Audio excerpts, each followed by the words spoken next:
오랜만에 보는 종목 네이버입니다. 상승은 지금부터 필명 쓰는 분께서 매수를 하셨는데 아주 약간의 수익 구간이세요. 187,225원이 매수가입니다. 오늘 종가가 거의 19만 원 선이죠. 약간의 좀 수익을 보고 계신 건데 비중이 높습니다. 40% 있으시대요. 주가가 좀 내려와가지고 조금씩 분할 매수를 했는데 앞으로의 전망과 대응 방법이 궁금합니다 하셨습니다. 아마도 좀 중장기적인 관점의 투자자가 아닐까 싶습니다. 왜냐하면 요즘에 뉴스가 있다거나 뭐 많이 거래가 실리지는 않았는데 이럴 때부터 눈여겨보셨다가 비중을 확실하게 좀 실어놓으신 분이세요. 잘 사신 걸지 앞으로 네이버 어떻게 될까요, 운영님? 예, 뭐 잘 사셨다고 봐요. 뭐 비중은 좀 많지만은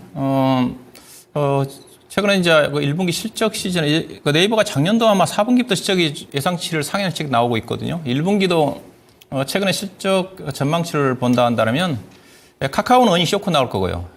시장 예상치보다 거의 15% 20% 안 좋게 나오는데 네이버는 시장 예상치를 크게 상회하지 않지만 대체적으로 컨센 자체가 영업이익이 아마 4천억 정도 좀 잡혀져 있는 것을 알고 있는데 3,800억 시장에서 일부 그렇죠. 3,889억인데 일부에서는 4,200억 정도까지 예상을 좀 합니다. 근데 4,200억 정도면 시장 예상치 하면 5%에서 한 10% 정도 언저리 정도 좀 되는데 1분기 실적에서 실적이 좋은 업종이라든가 종목들을 찾기가 쉽지가 않아요. IT 외에는. 그러면 시장에서 예상치에 부합하는 실적만 나오다 상당히 시장에서는 긍정적으로 반영을 합니다.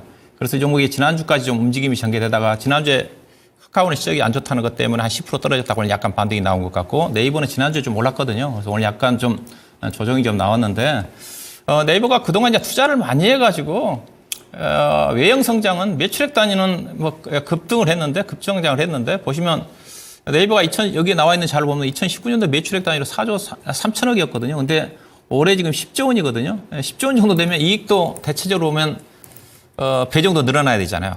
당시에 2019년도 영업이익이 1조 1천억이었는데 2조 정도 늘어나야 되는데 작년도까지 1조 5천억밖에 안 늘어났어요. 근데 올해는 지금 거의 1조 7천억까지 넘어서기 때문에 이제 어느 정도 좀 내실을 기하는 쪽으로 그동안 계속적으로 사업을 확장하는 것에 벗어나서 수익성 위주 쪽으로 좀 가고 있는 게 아닌가. 그래서 적정하게 이제 평가를 받을 수가 있다. 그동안은 회사가 외형 성장만 됐지 계속 투자를 하다 보니까 수익성 지표 자체는 안 좋았거든요, 상대적으로. 근데 작년도부터 분명히 좀 좋아지고 있는 것 같아요. 작년도 영업이 1조 5천억, 올해 1조 7천억, 내년도 1조 9천억, 연평균 10% 정도. 그래서 어느 정도 안정적인 성장 국면에 진입했기 때문에 이런 종목은 이제는 밸류 자체도 주가가 좀 많이 행보를 좀 하면서 회사 주당 BPS가 지금 16만 원대 좀 가까이가 되거든요. 그럼 현재 주가로 따지면 그렇게 좀 높지 않아요.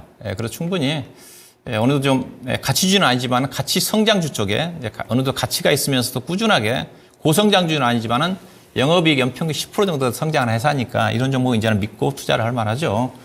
그래서 충분히 중장기 투자가 좀 가능하지 않겠나 생각이 좀 되고 다만 이 종목이 지금 우리나라 대표적인 또 우량주의 북각 주가 못 간 이유 자체가 요즘 시장의 수급 자체가 딱 지금 뭐 반도체 쪽으로만 쏠려 있지 않습니까? 그래서 이들 종목들을 가기 위해서는 다른 업종도 마찬가지지만 삼성전자 쪽의 외국인 투자가들의 지나친 수급이 쏠림이 좀 완화가 돼야 됩니다. 오늘 또 아마 삼성전자만 외국인 투자가들이 샀을 거예요. 매수 규모 자체는 많지는 않지만은 오늘 또 외국인 투자가들이 삼성전자를 230만 주 샀거든요.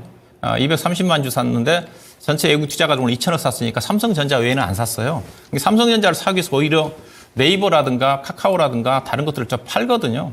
그런 것들에서 벗어나야지 네이버라든가 주가 가기 때문에 삼성전자 개인적으로 주도권을 유지하기 위해서는 8만 8천 9만 원 정도까지 가면 외국인 수급이 조금 줄어들지 않겠는가. 그 이후부터는 시장에서 소외를 받고 있는 뭐 네이버 같은 경우는 외국 투자가들 7만 주 팔았지 않습니까? 기관 투자가도 또 팔아요. 왜냐하면 삼성전자가 올라가면 삼성전자 포지션이 올라가니까 삼성전자가 시가총액 차지하는 비중이 커지니까 기관 투자가들은 인덱스 펀드 수익률을 따라가야 되기 때문에 올라간 삼성전자를 살 수가 없거든요. 그래서 팔 수 있는 것들은 이런 것밖에 없어요. 네이버, 카카오. 오늘도 보면 기관 투자가들 네이버 같은 경우는 8만 주 팔았고 외국인 투자가도 10만 주 팔았지 않습니까? 그래서 삼성전자 수급이 좀 쏠림이 완화가 좀 돼야 된다. 그 시점에서 반등이 전개되지 않겠는가. 일단 이제 보유 전략이고요. 현재 차트로 본다 한다면 20만 원대가 매물층이잖아요. 20만 원에서 20만 8천 원 정도 사이에.